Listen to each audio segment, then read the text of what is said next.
Sir, मैं Ravindra Shedge student हूँ। आपसे पूछना चाहता हूँ कि दोनों रिलीजियस में आपने इतनी सिमिलरिटी बताई, तो कभी ना कभी ये लोग एक छत के नीचे हो सकते हैं, तो बायफर्गेशन उनमें कब से हुआ? भाई साहब ने अच्छा सवाल पूछा कि इतने सिमिलैरिटीज है हिंदू धर्म और मजहब इस्लाम में, तो ये बाइफर्केशन कब हुआ? एक छत में क्यों नहीं रह सकते थे? ये बाइफर्केशन किया अंग्रेज ने।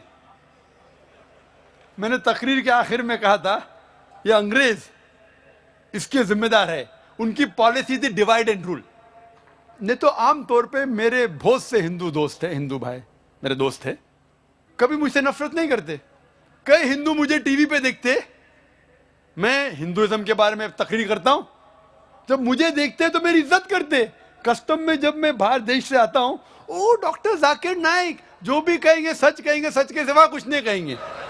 जैसे कि मैं कोर्ट में जाके किताब के ऊपर हाथ रख रहा हूं, वो जानते हैं मैं मुसलमान हूं, मेरी टोपी, मेरी दाढ़ी। कोई भी मुझसे ये नहीं कहेगा कि मैं हिंदू धर्म का मानने वाला हूं, लेकिन मेरी इज्जत करते। क्यों? क्योंकि मैं हक की बात करता हूं। ये अंग्रेज लोग ने चिंगारी डाली और हमें बंटवाया, लेकिन वो जिम्मेदार है, दूसरे जिम्मेदारी हमारी भी है। अगर कोई हमें झगड़ा पैदा करना चाहता है और हम उसके जाल में आ जाते तो गलती हमारी भी है। अंग्रेज तो चले गए, लेकिन अपनी गलत चीजें छोड़ गए।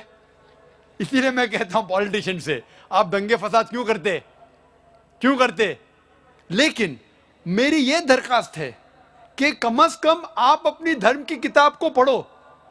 इख्तिलाफ है, मैं ये कहूंगा कि हिंदू धर्म और मजहब इस्लाम में इख्तिलाफ नहीं है तो मैं सबसे बड़ा झूठा हूं। इंटरफेथ डायलॉग होते, सारे सर्वधर्म एक।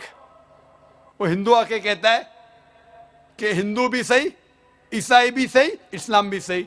ईसाई प्रीस्ट आके कहता है सारे धर्म एक है, हिंदू भी एक है, क्रिश्चियनिटी भी एक है, इस्लाम भी एक है। कोई मुस्लिम को पकड़ते बकरे को स्टेज पे लेके आते, वो मुस्लिम भी कहता है सारे धर्म एक है, हिंदू भी एक, क्रिश्चियनिटी भी एक और इस्लाम भी एक।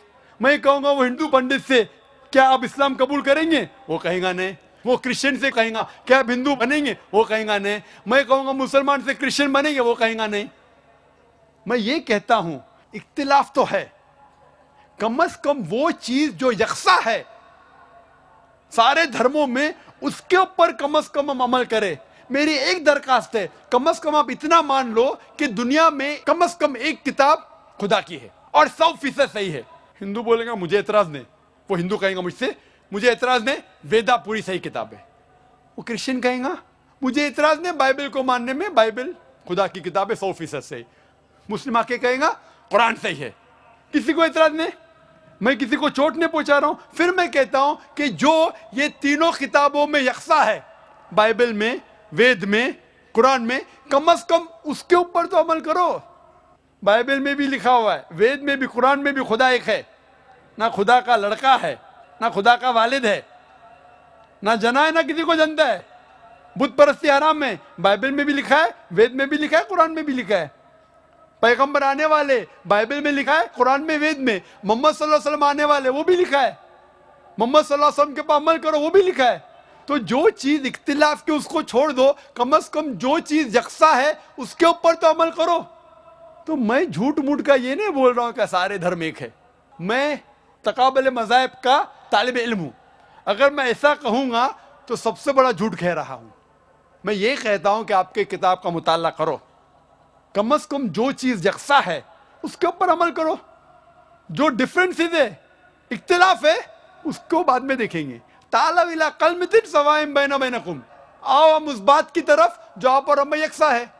सबसे पहली बात अल्लाह नाबुदा इल्लल्लाह, हम इबादत करें सिर्फ अल्लाह की और किसी की नहीं, सिर्फ खुदा की।